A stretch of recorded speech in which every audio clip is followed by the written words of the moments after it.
Hey guys, today I'm going to be drawing some G5 ponies. Come join me for a little digital art lesson. Okay, so we're going to be drawing these ponies in Photoshop. I'm sure that's pretty obvious. You're going to want to keep things on separate layers. So start your sketch on one layer. So with the ponies, you can see several areas that I pay attention to because they are the spheres. That would be the head, the shoulder area, the flank, and each individual foot. You want to get a sense of movement, you're going to want to focus on these areas. At one point along the way, I saw some other fan artists drawing their hooves this way, and I said, oh, I want big clunky hooves too. So I just kind of picked that up.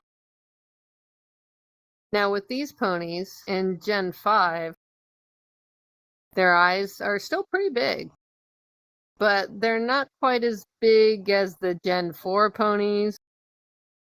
So we don't quite have Pinkie Pie eye going on here. But we do have some pretty big eyes.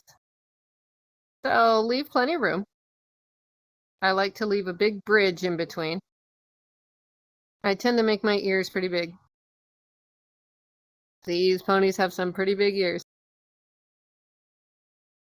I rough out the whole shape of the hair first. That includes the bangs and the back and the sides. It sometimes helps to think of the hair in 3 different pieces like that. You gotta be careful of Sunny's little braid there. Don't get discouraged if drawing a braid is kind of hard for you if you've never done it before. Drawing braids is tricky. I don't think anybody expects you to know how to do that right away. Little accents like the flip up cowlick thing Sunny's got going on the top of her bangs there, they can add a lot of movement to your character. Don't be afraid to experiment with stuff like that. Now when it comes to Izzy, her hair is big and bold, and it's really fun to just kind of draw it all squirrely and funky and crazy.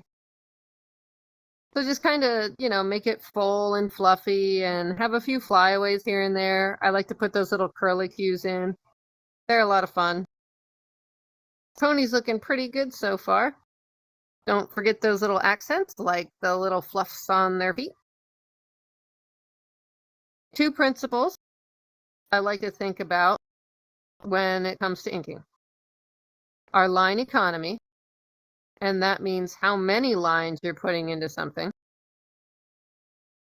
and line weight. Keep those 2 things in mind as you go over your rough. You will have a better time.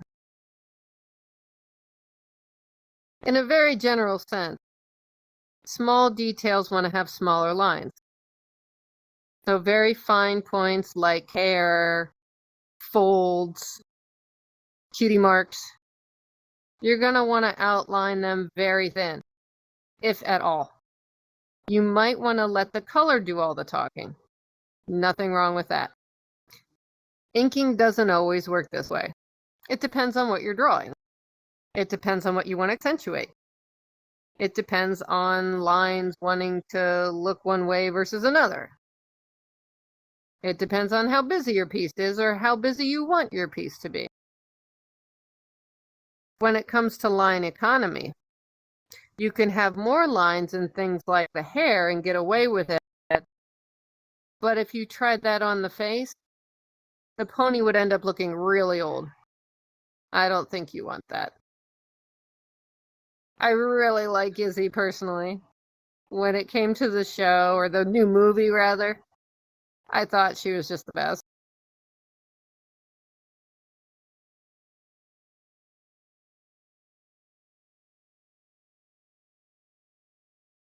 You should really study inking, just as any part of drawing. It's a really great way to make your artwork pop. And even now, I have trouble explaining everything I'm thinking about when I do inking. Work it out, see what looks good to your eye. That's looking pretty good. Make a new layer for your colors. but put it under your line layer. For this, I decided to use Photoshop's oils. I believe there's a pen called Kyle's Ultimate Oils or something.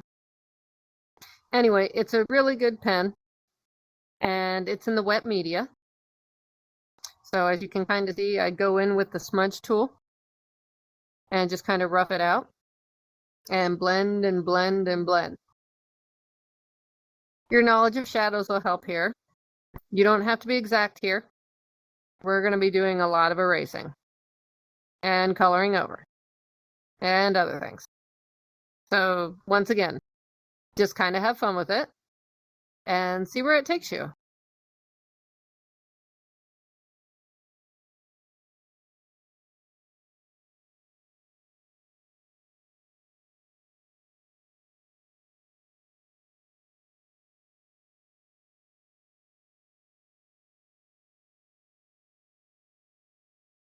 Roughing in the hair color, pretty much the same as the body color. Don't get too detailed about it.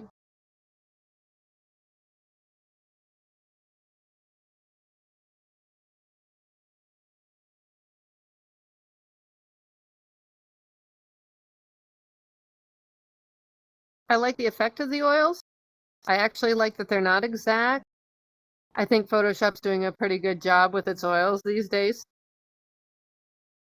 I sometimes go in and do a little cleanup as I go if I see things that are obvious and can clean up pretty quickly. Don't feel like you have to do this. Once I've got the colors fully blocked out, I like to go back in with the eraser and with the dry media pencil, or maybe with the wet media pen.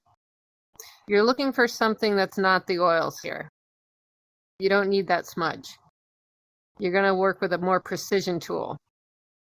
So you're going to also be using your eyedropper a lot.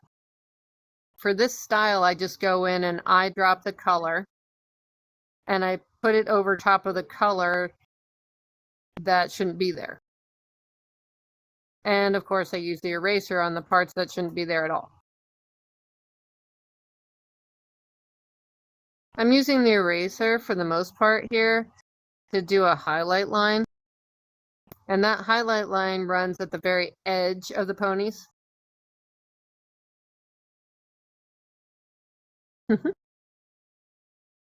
So you'll see it on their hair.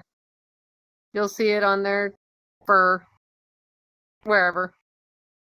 Wherever you think a highlight would go, it kind of accentuates the line and just adds that extra degree of separation. Once you've got all your highlights squared away, you can go in there and start adding more detail. Another thing that I like to do is put in these little lines in the hair, these little highlight lines. I drew these cutie marks some time ago. They're just on their own layer. I pick them up, copy, and paste them onto the pony. Then I use distort.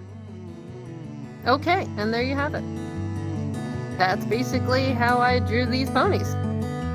Hope you guys enjoyed this video. I look forward to doing more with these G5 ponies. They're very cool. I really enjoyed the movie, so did my daughter. We had a really good time watching the movie, and we're looking forward to the series. So until next time, guys, take care.